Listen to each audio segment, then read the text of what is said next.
Hi, it's Liam from SSW TV here live at NDC Sydney, day 2. I'm here chatting with Wei-Meng from learntodevelop.net. Good morning, how are you? Good morning, I'm good. Have you had a great NDC so far? Yes, so far it has been an exciting day for me. Yep, and Yep. yesterday went well? Yes, perfectly.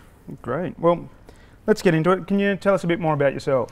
So basically I am primarily a trainer. So I train in topics on mobile development, data science, Python, whatever you name it, I train on it. So I'm based in Singapore. So I also travel worldwide for conferences as well as for workshops. So that's what I do. Yep. So I guess it's right to say that your passion's in teaching. Yes, absolutely. Absolutely. Yeah.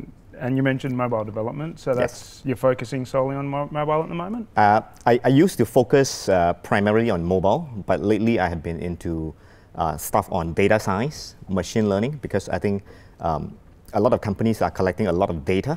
So, and with the advent of Internet of Things, where you basically collect a lot of things using your devices like Raspberry Pis, Arduinos, the next logical step would be for all these companies to actually get the data together and add some logic to it, add some intelligence to it so they can actually predict future data, and that's where machine learning comes into the picture. Yep. And so I assume, or as we discussed earlier, you're using Azure Machine Learning Studio for that? Yes, that's right. And how's your experience been around there? I think that is a perfect platform for getting people started with machine learning because given a set of data, you could basically drag and drop, build your own machine learning model, and then you can evaluate models without getting into the science and math behind all the stuff. Yep. And instantly you could actually deploy your machine learning model as a web service, and then you can actually write a client application to connect through the REST endpoint. And I think that is a perfect solution for beginners to get started. Yep. To get their hands dirty. Makes it accessible to everyone. Absolutely. Yeah. I guess further down that machine learning and mobile development, is there any plans for the future that you can see coming down the path? I think in terms of mobile development, I think the greatest challenge today that developers are facing is how do they actually write cross-platform applications. So I think in 1995 we heard of this phrase before: write once, run everywhere. Yep. But unfortunately, it turns out to be write once, debug everywhere. So today I think we are back to the same question where we want to have a single code base where we can actually write once, and then we want our applications to run everywhere. And so today there are many solutions available, things like Xamarin from Microsoft and React Native from Facebook. They all plan to solve that problem. Yep. And I think going forward, I think once we have solved that problem, I think the next phase would be to integrate artificial intelligence into your phone. Because your phone has got a lot of data, you have a lot of pictures, you have a lot of text messages, and how do you actually get meaningful data out of a phone? I think that is the next phase that a lot of companies are looking into. I think in particular Apple is looking into that as well. So they have ML kit, if I remember correctly, for machine learning, where you could actually the phone itself could actually look into your photographs that you have and be able to tell you which photos contains pictures of maybe your girlfriend, your girl, or your parents, or so and so forth. So I think that is the next big phase in mobile development. So I guess we're at a stage now where that cross-platform development is becoming a lot more right once? Yes, yes. Yeah. And I think we are living in a very exciting time. It's good to be alive now. So in the past, we were talking earlier, and you said that you've written a fair few books. Right. And you had a few opinions as to sort of where that book publishing industry is going, and it's... Right. So I think the book publishing industry has actually undergone a few drastic changes. So if you recall, in the early 2000s, so that's where the Microsoft.NET framework was launched. Suddenly you see a lot of books in the market talking about .NET framework, C# languages, VB.NET. So back in those days, people used to buy books, be it from bricks and mortar bookshops or Amazon.com. But today, if you look at the market, the publishing market is drastically different. A lot of people do not really buy books. they go for searches. So they go to the internet, and there is a saying in the industry, Google actually kills the publishing industry.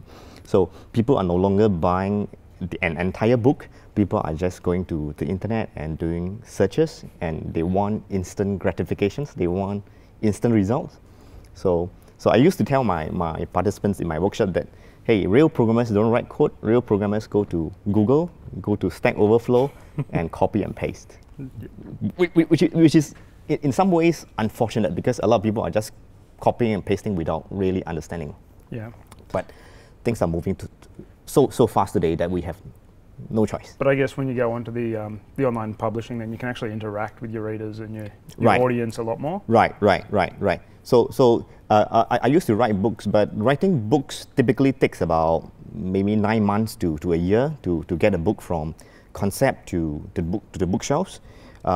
But then today, if you write articles, if you write blogs, it's faster, it's just easier to reach out to the audience, and because technology is moving so fast, so it's just easier for you to interact with your audience rather than spend a year trying to write a book and then get it out onto the bookshelves. I think it's all because of the rate of changes that is happening right now. So things are moving so fast. So the traditional book publishing market is no longer really that valid nowadays. So that's my take. So I guess let's go back to the mobile development. And Right. you've mentioned working with React Native, Xamarin. I've done a course at SSW on Ionic. Right. Do you see much conflict, I guess? Which language do you choose? Do you? Okay, so this is a typical questions that a mobile developer will ask. So I have actually streamlined them into a very simple flowchart. Yep. So if you do not care about cross-platform, so meaning if your customers is telling you that, hey, I just want your application to run on, let's say, the iPhone, then go with Objective-C or Swift, and use Xcode to develop for your iPhone or your iPad. So, but if your customer says that, okay, I want your application to just run on Android, then the choice is simple. Go Java, use Android Studio, write that for the Android platform, and that's it. But I think in real life, things are not really that simple. So customers always want your code to be able to run on all platforms, iPhones, Android, Windows Phone, BlackBerry. Still Windows Phone?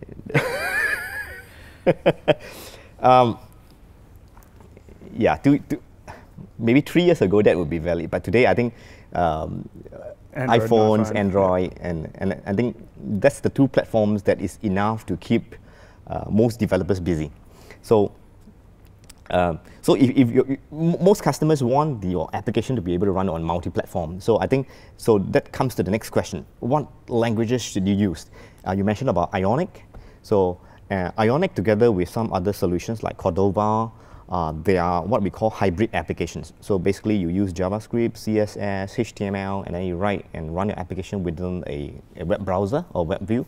So the advantages of using that approach is that it is easy to develop, but the downside is that in terms of application performance might not be as good as native apps compared to apps written using Xcode or Android Studio. Mm-hmm.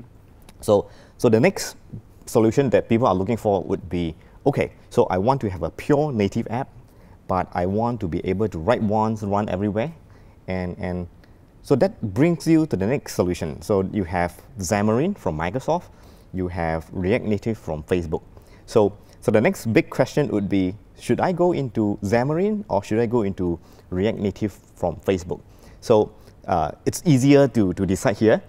If you are primarily a C# developer, if you eat .NET for breakfast, or C# for breakfast, then Xamarin is a very clear solution. Why? Because there is a lot of code reusability. So you can write your web services code packaged as a DLL, you can write your business logic, you can write your database logic as a DLL, and then you can actually add that to your Xamarin project. And if your company uses a lot of Microsoft backends, Microsoft technologies, so that is a no-brainer solution. So, but if you are not really a Microsoft if you don't really use a lot of Microsoft platforms, technologies, so the next logical framework to look at would be React Native. So React Native is pretty new. It's about 2.5 years old. So it's not even in 1.0 release. It's at this moment it's 0.47. So we are still far away from 1.0. So it's very early stage, and it's showing a lot of promises. So in fact, I wrote the NDC Sydney app written using React Native. Yep. So it took me just maybe 2 weeks to get everything in place, and there was about 99% code reused. So I wrote it using a single code base, and it runs nicely on iPhone. It runs nicely on Android. Yep. So I've been using it. It looks good. Sorry? I've been using it and it looks good. Okay. It's working really well. Thank you very much. Yeah. Sounds good. And I guess the other thing that we haven't spoken in that mobile space is the introduction of the progressive web apps.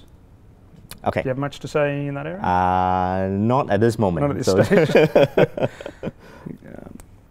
Is there? Yeah, I guess. Is there anything further? Do you want to go down further that the machine learning path? We'll jump back there now and go back to what excites you about the machine learning and. Sure. So first of all, I think the machine learning is all around us. So whether consciously or subconsciously. So whatever decisions that you make today are the results of machine learning used by companies. So for example, in your Facebook, whatever news feeds that you are looking at, it's based on machine learning applied by Facebook. So I recently read this article. It basically says that if you publish a post on Facebook, let's say you publish a technical post on a technical topic on Facebook, and your mom is the first one to like that post, it reduces the chance that your article would be viewed by your other peers.